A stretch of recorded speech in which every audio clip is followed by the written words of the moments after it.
Welcome to the Path to Mastery series. This series is built around the principle that understanding one concept is more valuable than memorizing 1,000 techniques. A technique may provide a response to a given situation, but the understanding of a concept will allow a person to respond appropriately to a multitude of situations. Thus the saying, if you give a man a fish, he will eat for a day. Teach him to fish, and he will feed himself for a lifetime. This series is designed to further your understanding of the concepts behind the techniques that you already know how to apply. Regardless of which system you may study and practice, understanding these concepts will make you a more proficient martial artist and allow you to continue your pursuit down the path to mastery. All of us at the Northern Dragon Martial Arts and Fitness hope that you thoroughly enjoy this series, and remember, the more you sweat in training, the less you bleed in combat.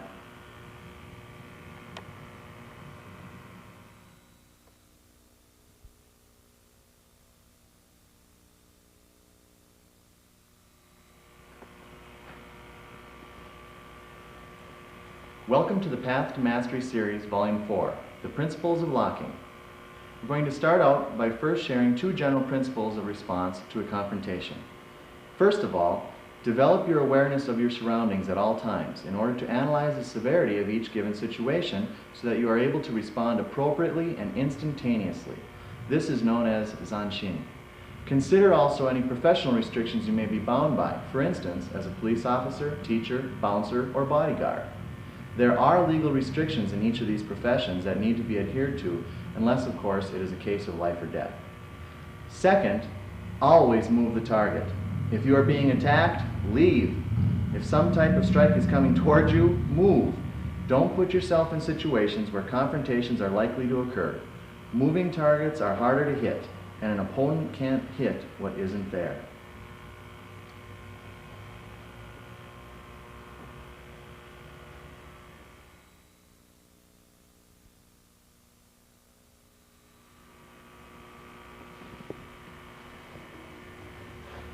Welcome to Principles of Locking.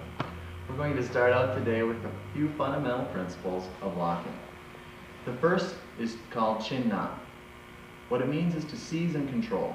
If you are going to grab a person in any way, make sure that you're controlling the entire person. It is foolish to grab a hold of a person and not control them, or they are going to be able to strike you.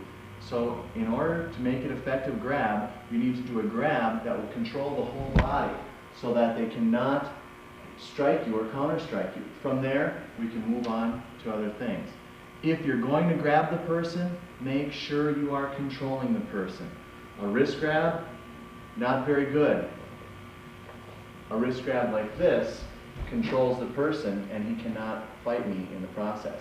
It allows me then to follow up with another technique.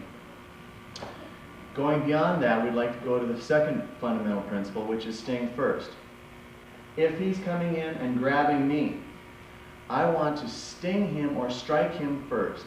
In general, any confrontation type situation, if I cannot talk my way out of it or walk my way out of it, I want to distract him and take away his focus by stinging or striking him first. If it's a situation with multiple opponents, a strike is always better. If we can strike and end the confrontation without having it go to the floor, or without even getting a hold of each other, that's going to be better because then you can move on to the next person. Even in a grab situation, I want to sting first or strike the opponent first in order to set up what I'm going to do next. In this situation, a simple kick to the shin might work, a shot to the throat may work, an ear slap. Any number of strikes to different areas will work and set up the next move. If I sting here, it gives me the moment to move into a lock in which I can take and effectively step out of his power zone and put him in a position where I can hurt him without him hurting me. So, the second principle there is to sting first. Always strike first. Even if he is grabbing, I can sting on the shin and move directly into an elbow lock at this point, and he is not able to follow up with any techniques. The third fundamental principle is flow to a finishing technique. I may get a hold of him as he comes to grab. I may get a hold of him by the fingers. Okay? This is not a finishing technique. This is merely an entry. I want to, if it's a grab, or I should sting going into my next as I'm following into these things. But I may be able to move into something else that holds him here. Is this where I want to stay? No, it's still not safe. We could wrench him right down to the floor and lock him here. My finishing technique may be to slam his head into the floor or strike the spinal area or cervical vertebrae at the back of the neck, or even down lowering near the tailbone. Some type of finishing technique. Especially if it's a life or death type situation, you go to a finish. I'm not saying that you have to kill that person. What I am saying is you take to a finishing technique where they can no longer fight back. Either you have disabled them in some way so they're confined to the floor, or maybe they're unconscious, or in a case where you have to be concerned with legal or legalities and so forth, you may just take them into a restraining hold, which if we take them into a restraining hold, we'll take him into something that we know we can hold him in for a long period of time. Okay? If he starts to squirm, we can take him into something else that will not allow him an escape. So we'll work into something that is what we would consider a finishing technique, where he cannot fight me any longer. However, a technique like that which I just showed is not a good idea if you're dealing in a situation with multiple opponents. That's a finishing technique as a restraint to a single opponent in a specific situation. So, as a quick review, the first fundamental principle is chin knock. If I'm going to grab a person, I need to control their whole body. I should always sting first before working into my next combination or into my locks or into my finishing technique. If I'm countering, if the other person has grabbed me, I want to sting and then go into locking. Okay? You should always sting first before going into locking, or before going into any type of throws. Locking and throws are not something that you go try to do. It's something that you take when the opponent gives you an opportunity. Look to strike first. If you can end the situation with just a strike, great. If you need to go to locking, strike first to allow yourself those few seconds it will take to apply the lock or the throw. Third principle was to flow to a finishing technique. Whether it's a culminating blow at the end of it to end the situation, or a lock and a hold on the mat or on the floor that that person cannot escape from. So there are three fundamental principles. First, the principle of chin knock, to seize and control. The second, to sting first or strike first. Third, flowing to a finishing technique.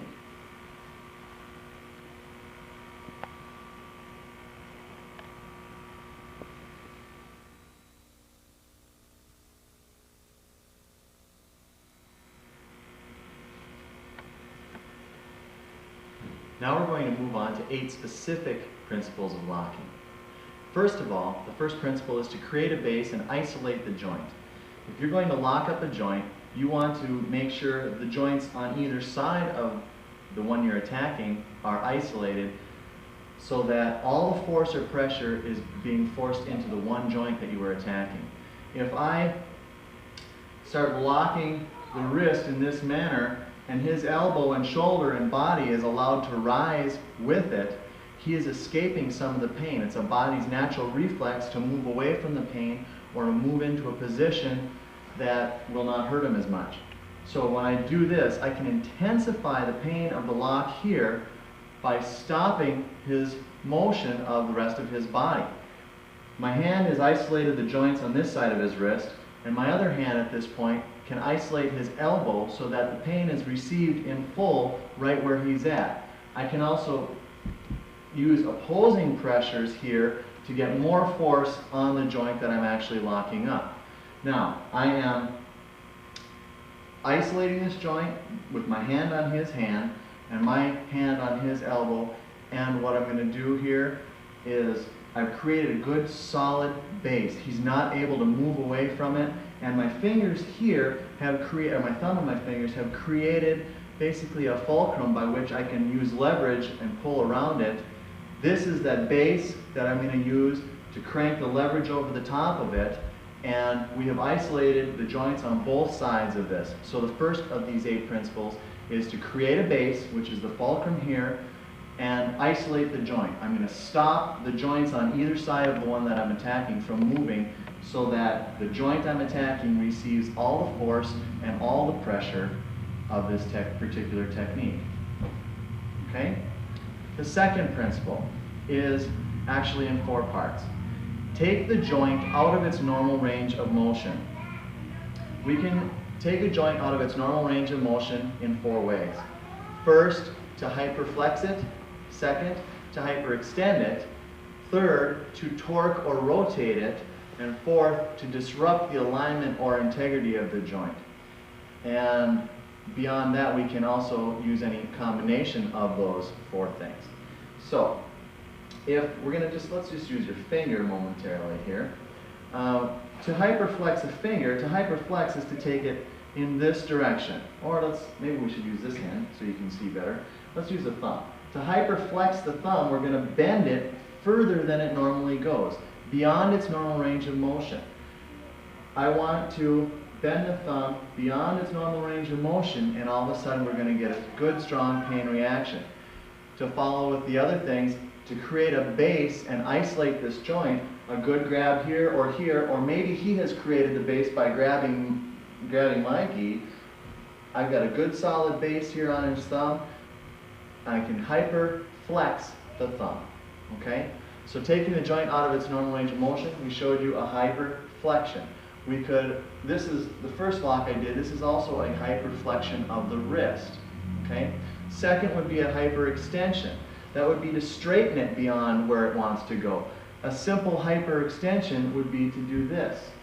Okay? I'm extending the finger more than it wants to go. If I want to make it more painful, I would isolate the joint so that he can't move away to eliminate the pain. Hyperflexion, hyperextension. Those are the first 2 ways. Third is torque or rotation. On a finger, I can get a torque on a finger and get a reaction, or a torque on a thumb and get a reaction. Okay? You're taking it out of its normal range of motion through torque or rotation. The fourth one would be to disrupt the alignment or integrity of the joint. We could do the same thing here on the finger and move the finger off to the side, where we're actually going to disrupt the alignment or integrity of the joint going one side or the other. Okay? Might be easier seen. I can take an elbow, we could hyperextend it, but we could also disrupt the alignment of it through here. Instead of coming in a straight line, taking it off of center. So this is actually, the 5th part is combining the things. I'm hyperextending the elbow as well as dislocating the alignment of the elbow. So actually 5 things here are to either hyperflex the joint, to hyperextend the joint, to torque or rotate the joint, disrupt the alignment or integrity of the joint, and then 5th, to use a combination of any of those 4. Okay? The third specific principle to the locking of joints is this. We're going to tighten or accelerate the circle to the point of a push and pull type action. What I mean by that is this. I'm going to grab this one so they can see. We're going to use a basic, very common lock of the wrist. And first of all, I'm grabbing, I'm creating a good solid base with this finger so that he cannot move out of it. Okay? What we're doing is we're attacking the wrist joint in this manner, in a circular fashion like this. But what I want to do is try to tighten that circle, make this become the center of the circle, my force out here become the outside of the circle, and I want to get that circle tightened up so tight that it becomes a push and a pull here. So I've got 2 opposing vector forces as tight together as possible. So what we're doing here, we've got a good solid grab and base, and we can apply the lock. Actually, I'm pushing here and I'm pulling here. And we can lock out that wrist in that manner. Now, to intensify the pain on this again, as I'm locking the wrist, I could do what? I could stop his body here and I can increase the pain even more. Even though his body dropped out of natural reaction, he couldn't relieve the pressure or the pain because I had the joints on both sides of this joint isolated. So, we need to tighten or accelerate this circle, get it tighter and tighter and tighter until it's the point of literally a push and pull action of two opposite vector forces. The next thing, we'll use the same lock here to demonstrate this, but any type of lock or joint lock is very, very angle specific. If I have his hand in a position where I'm not quite right, I can put a lot of force on there and not get much reaction or response. If I'm a little too far, I can get maybe a little reaction, but not much. If I can get it precisely in the alignment that I need to disrupt the integrity of this joint, it takes very little force to drop that person right down to the floor. Okay? So, make sure you are very angle specific. The direction of your vector forces need to be very, very angle specific. And you also need to learn to feel when it is right. You cannot rely on your eyes. Everyone's bodies are a little different. It might be different from left side to right side, but you need to learn to feel with your hands when that joint is in a position where it's going to be locked up the tightest, and then you can lock that joint out. Okay? So remember, the principle number 4 there is that joint locks are angle specific and you need to learn to feel when you've got them correct. The next one, number 5, is to keep the lock hot. What I mean by that is this. It actually has a lot of different applications, but if I just ask Brent to fight this lock, and he's going to put force against it, and I'm trying to beat him with this, okay? If I just come on slowly with constant pressure, he's able to fight it and defeat it.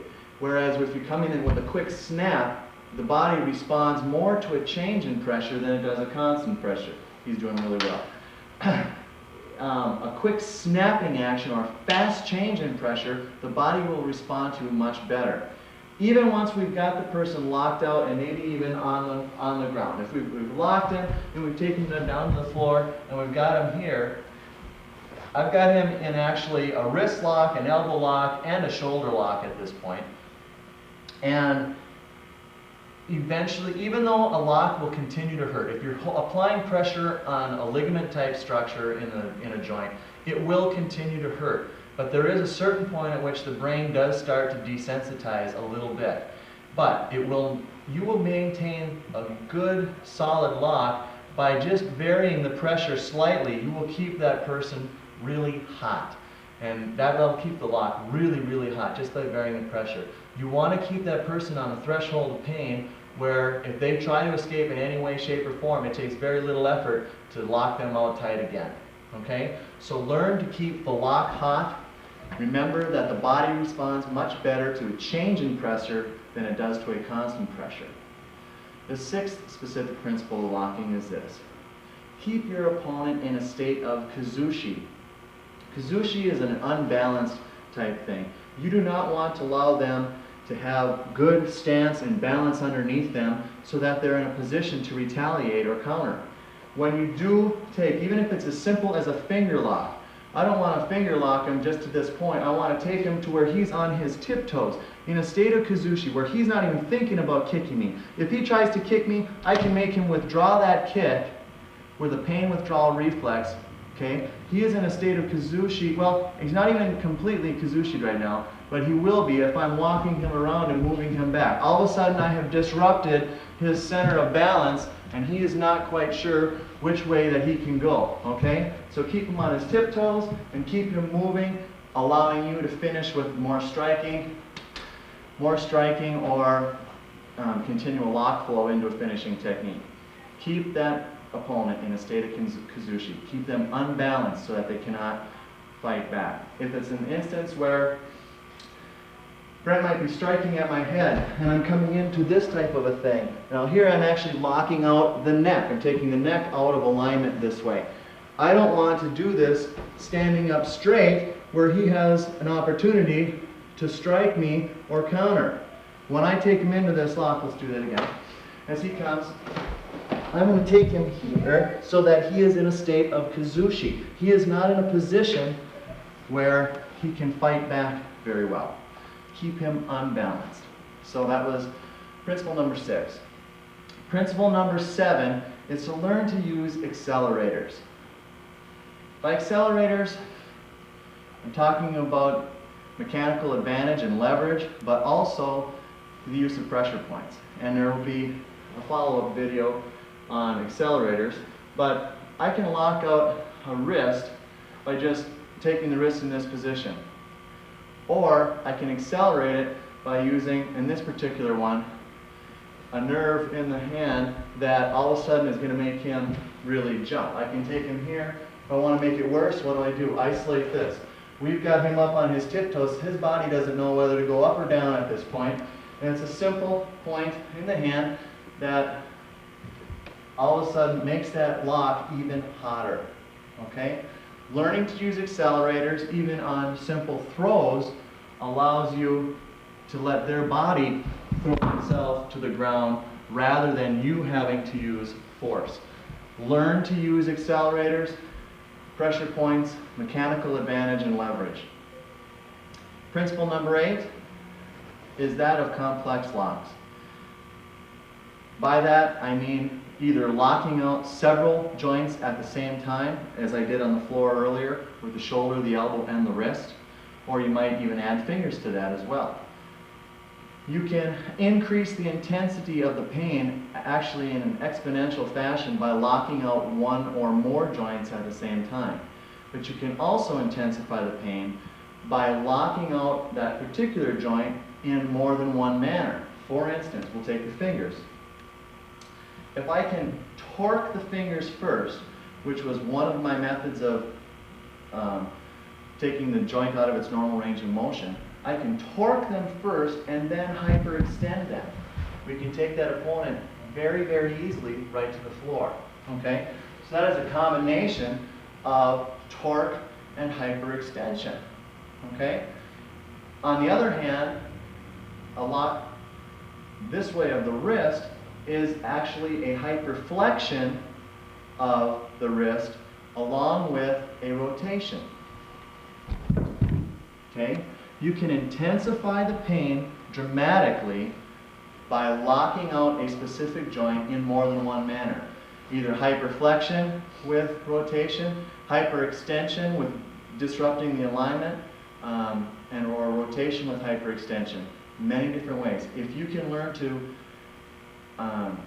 combine the different methods of locking, you will prepare a much more complex lock and will intensify the pain exponentially. Those 8 principles will create a base and isolate the joint. Number 2, take the joint out of its normal range of motion by hyperflexing, hyperextending, torquing it, or disrupting its alignment, or a combination of those 4 things. Third, tighten or accelerate the circle to the point of a push and pull action, opposite forces. Fourth, be angle specific and learn to feel when that joint is in the right position.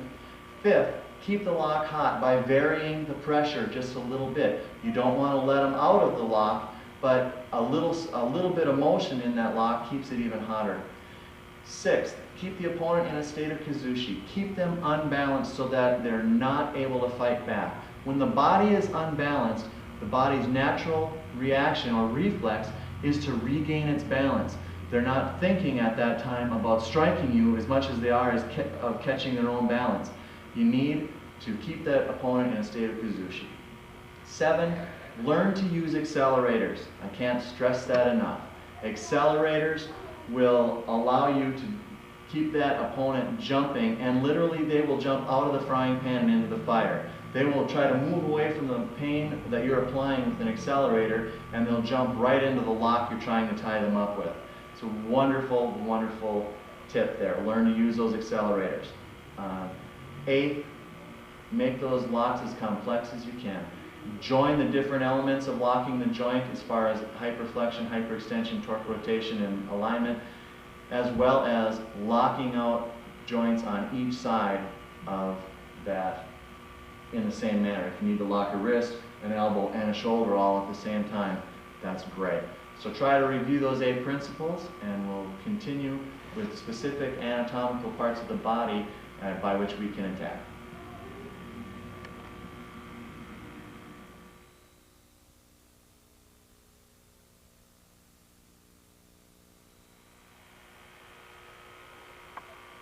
all of the previously mentioned principles can be applied to several general anatomical categories.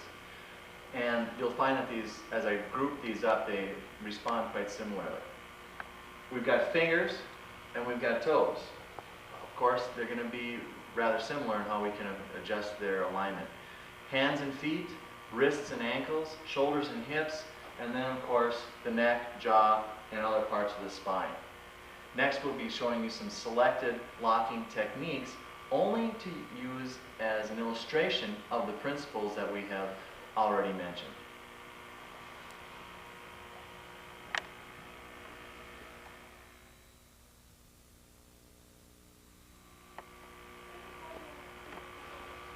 The previously mentioned principles can be applied to several of the different body parts.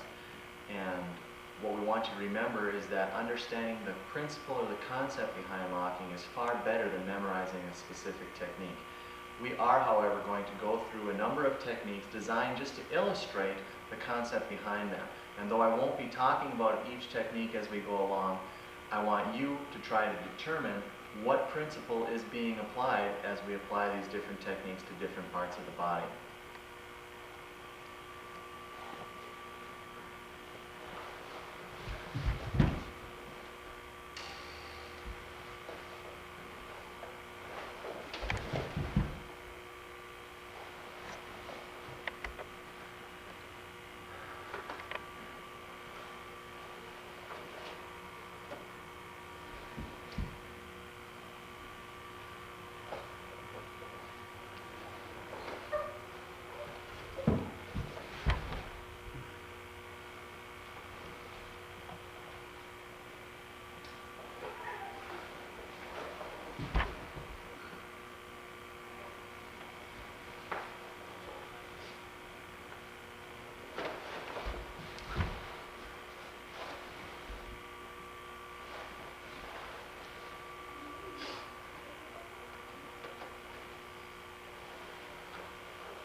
We've now done fingers, wrists, elbows, shoulders,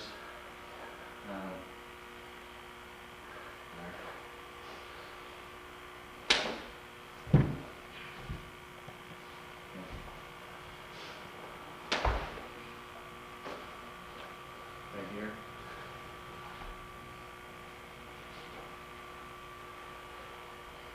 Fingers, wrists, elbows, shoulders, and work on the neck. Next, we're going to work into something specifically for the spine. It will be a combination of things, but on the floor. What we're going to do at this point is, let's see, roll over. We're going to show us a very specific spinal misalignment. Okay?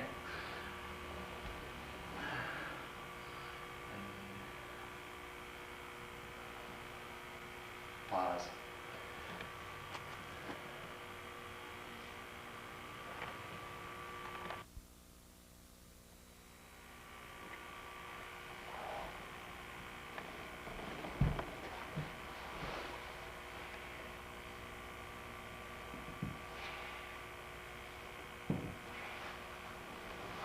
There's a spine manipulation off of a throw. We're next going to do a hip manipulation.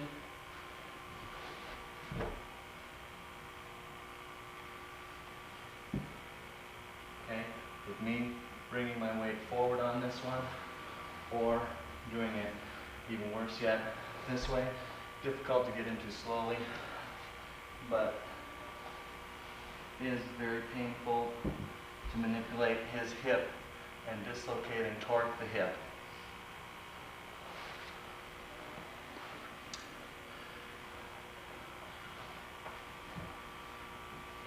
On his back, a hyperflexion of the knee.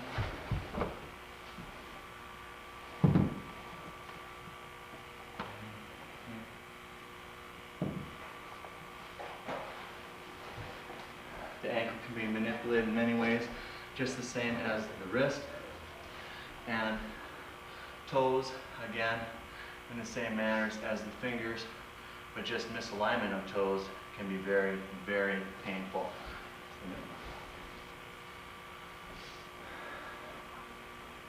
Finger locks, very painful, but the person can escape if they're willing to give up their fingers. You need to move to something else. Wrist locks, because it's a slightly smaller joint, provides you with more control of the person's body. Okay?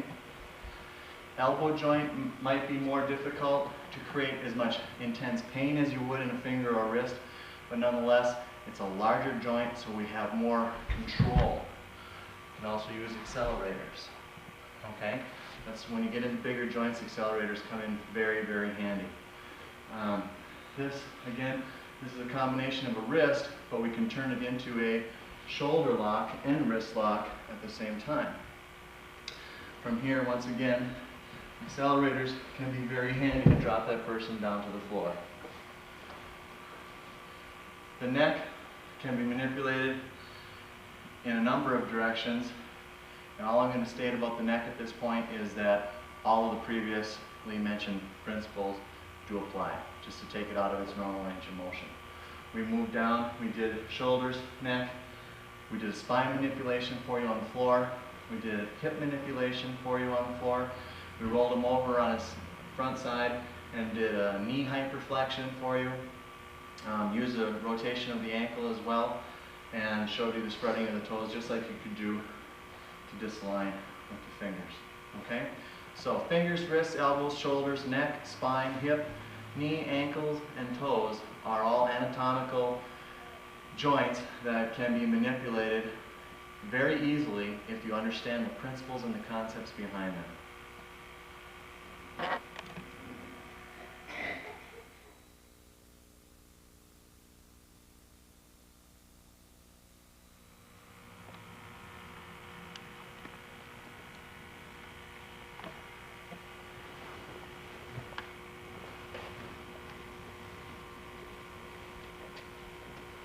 These techniques have been chosen to teach the concepts behind them, not merely the application for one given situation. Learn why, not just how, and then apply the concepts to all joints. This will give you multiple techniques for a multitude of situations. Do not rely on strength, but use proper stance, balance, body mass, body mechanics and leverage, technique, and the art of advantage to create true force. This is the true way.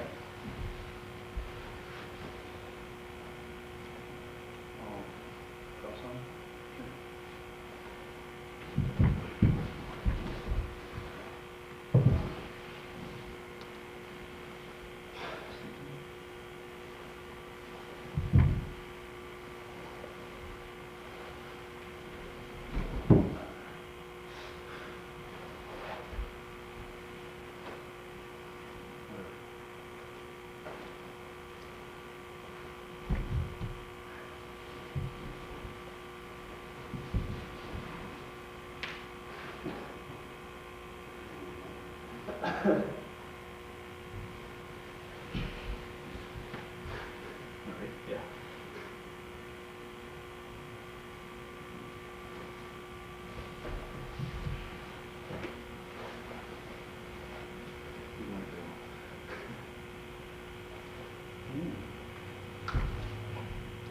Snap.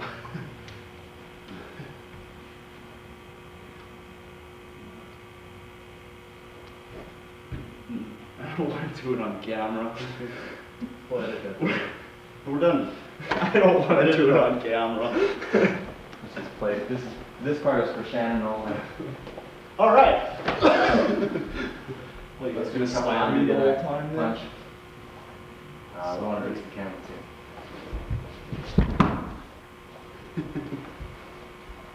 Yeah, do something. Rest okay.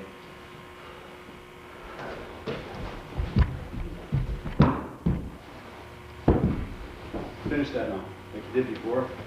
We had that on tape facing the wrong way on the first, so we couldn't see it.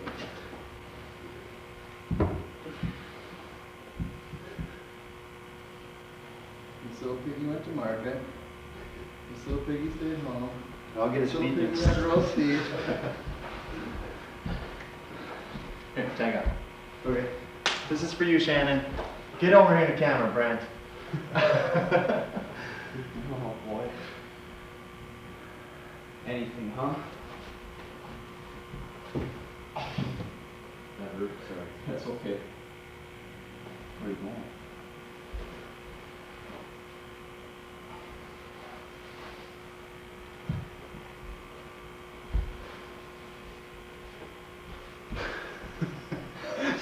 Ray Poor all guy. time. Pass the Brent.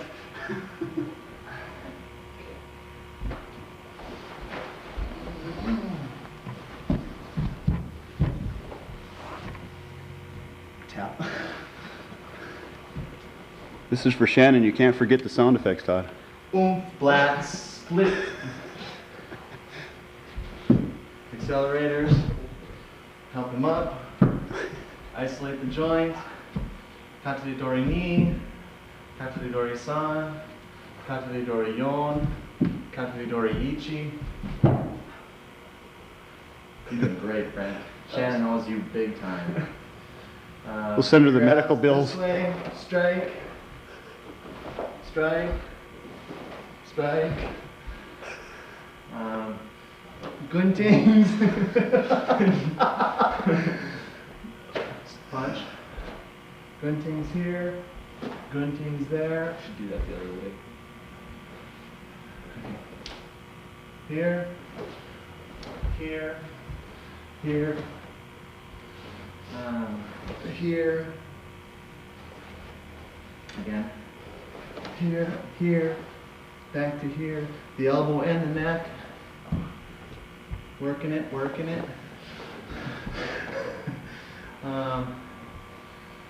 Remember, break the elbow before you break the neck so they can enjoy the elbow break. Takedowns. Again.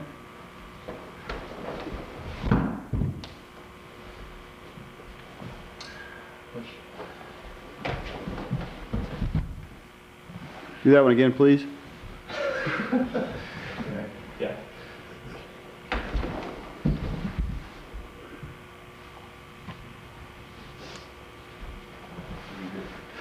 Really big time. Push.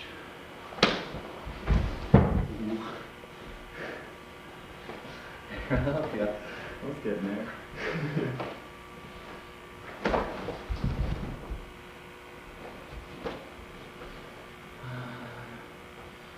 Push.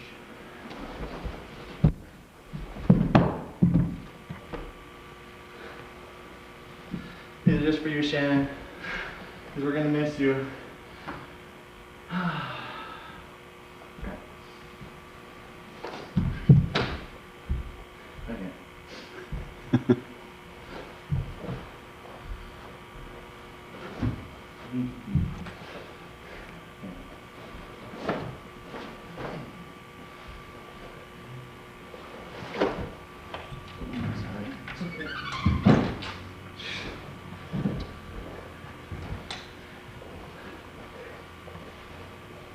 Taking shots for her now. Chest.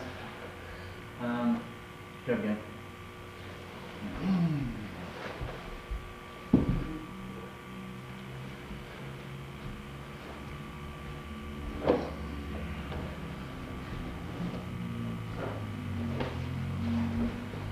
I don't think that would hurt him though. Probably not. Should we try? Yeah. We know this. We know this. Work the elbow. Work this. Good escort procedure. Walk him out of the room. Start from here. If he pulls up, we can go over the top. If he pulls across, we roll the elbow. If he tries to roll and turn out of it, we can go right here. Staying tight so he can't use his head to bash me or swing at me with the other hand. Keep him kazushied on his toes so he can't fight back effectively. From here, lock him to here. Bring him to here if you need to.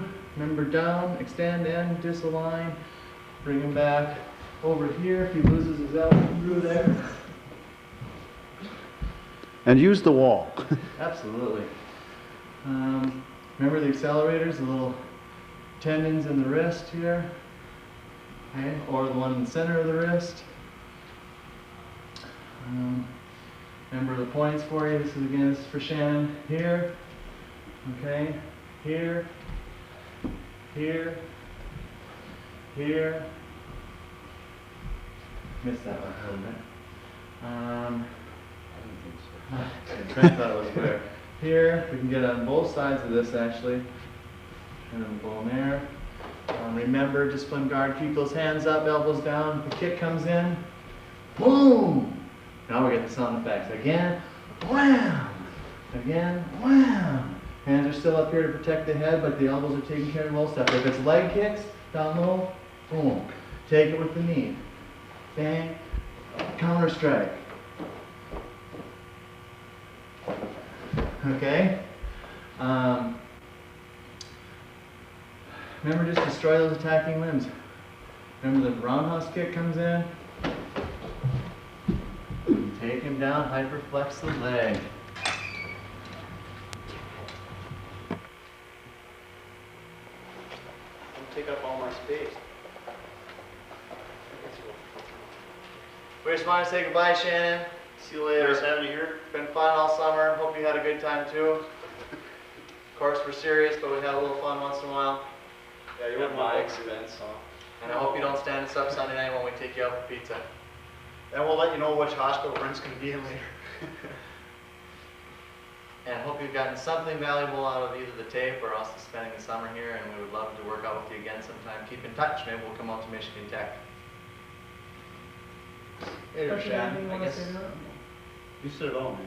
Well, come on. Say something. She's going to be mad. If you don't Thanks for all the books, I guess. That was definitely cultured me quite a bit, definitely. Thanks for the videotapes also. Appreciate those. Hey, maybe sometime you can send me some music too. I guess you can sit down and listen to it together. We're uncultured. Yeah. What about thanking her for teaching you the content? Thanks for the forms. I'll learn the rest off the tape, I guess. I can get them all. Definitely. Did a great job. You were sure fun to have here. Hope you have a great year, and hope you have a great year overseas next year. Anything else? Sounds good. Bye, Shannon.